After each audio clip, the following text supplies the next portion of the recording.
अब की बार सबसे खूंखार आपका राजधानी परिवार। Welcome to new episode of interview, toppers interview.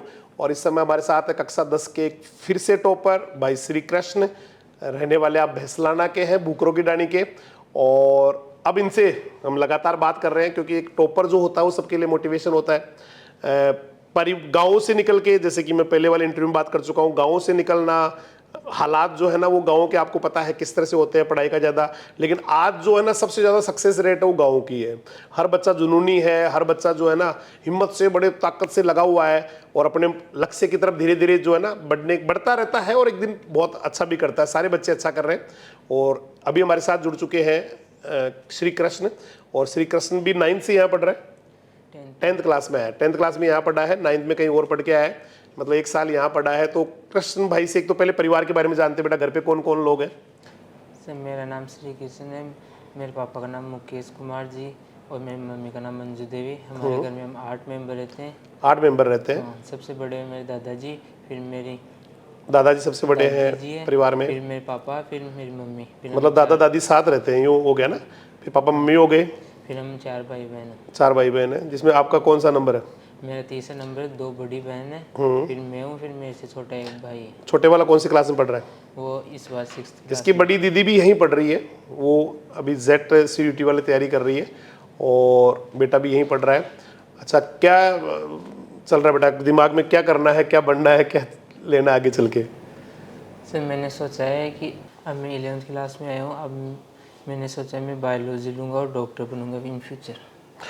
मतलब आपका डॉक्टर बनने का सपना है कि मुझे बायो लेके डॉक्टर बनना है।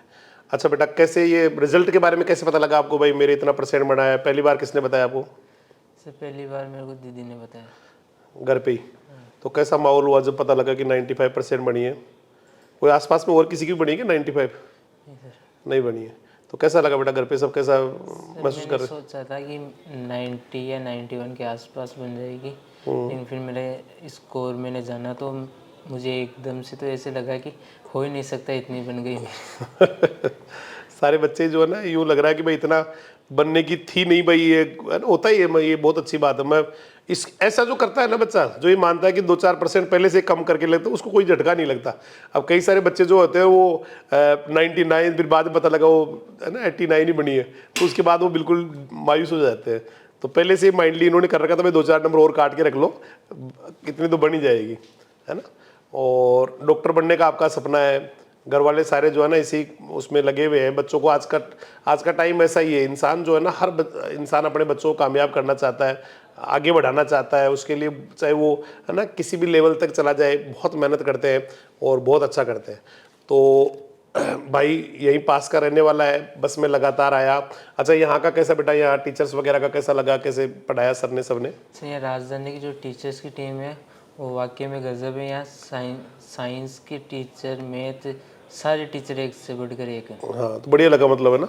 और 1 साल में तूने बहुत अच्छा कवर किया। उनसे पढ़ते तब मज़ा आता था। बहुत अच्छा लगता था ना। सारे जो टीचर्स हैं वो वास्तव में ईमानदारी से बहुत मेहनत किया उन लोगों ने। एग्जाम के बीच में भी क्लासें, ये वो, बीच में भी टेस्ट वगैरह, बिल्कुल शेड्यूल टाइट एकदम। चाहे कैसे भी हालात हो, टेस्ट तो लगना ही, उस दिन लगना है जिस दिन मतलब यहाँ का ये तो बड़ा एक तगड़ा हुआ है। जैसे कोई मेरे जो बड़ी क्लासेज होती थी जिनमें मैं पढ़ाता हूँ, मतलब बड़ी का मतलब ये है जिनको मेरी जो क्लास थी, ये इनको सामने ही, हालांकि मेरा कोई सब्जेक्ट इनका नहीं चलता था 9th वाला, तो फिर भी मैं जो है ना उसमें प्री फाउंडेशन के हिसाब से उनको लेता था। कई सारे क्लास टॉपिक मैंने पढ़ाए 9th में तो, लेकिन 10th में मैंने इनको कभी एक आधी बार जरूर एक दिन गया था मैं, आधा 1 घंटे के लिए पढ़ाने के लिए। लेकिन सामने रख के इनको हमेशा क्लास सामने रख के पूरा इनका ध्यान रखना, पूरा जो है ना वो करना, सारा ये चलता रहता था। और ये बच्चे भी बड़े ज़बरदस्त जुनून, एक बार इनको बस ये भाई करना है तो फिर करना है। तो टेस्ट का तो बहुत ज़्यादा स्ट्रिक्ट, मतलब कभी कोई टेस्ट अगर किसी डे, मेरी क्लास में तो कभी कोई टेस्ट चूक भी गया ना, तो फिर वो 2nd डे या 3rd डे या 4th डे या फिर अगले वीक में 2 टेस्ट होंगे। कभी ऐसा कोई वीक नहीं निकला, कोई छुट्टी आई है दीपावली वगैरह की तो बात अलग है, बाकी तो टेस्ट का तो बड़ा, टेस्ट सीरीज जो है वो कंटिन्यूसली चलती है। और उसी का परिणाम है कि हिंदुस्तान CUET में, आपको बता दूं मैं, CUET में हिंदुस्तान की पहली रैंक आ रही है पूरे इंडिया की। लाखों बच्चे बैठे हैं, लाखों, 10 या 20 लाख करीब बच्चे बैठे हैं, उनमें पहली रैंक आ रही है आपकी राजधानी की। इतना भयंकर तपस्या की है, 12वीं के साथ, वो भी 12वीं क्लास के साथ ही आ रही है। तो ये सारा सिस्टम जो है ना, ये बच्चों का, टीचर्स का, सारी टीम जो है ना ईमानदारी से लगी रहती है, उसी का सारा रिजल्ट है। तो बेटे को बहुत बहुत शुभकामनाएं, पूरे परिवार को बहुत बहुत शुभकामनाएं। और जल्दी जो है ना आप स्टेथोस्कोप के साथ किसी को मरीज को चेक करते मिले, है ना, 2 4 5 साल में, भगवान से ये उम्मीद करते हैं। और बहुत अच्छा करें। इन्हीं शुभकामनाओं के साथ बेटे का बहुत बहुत धन्यवाद। नमस्कार, जय हिंद, जय राजधानी।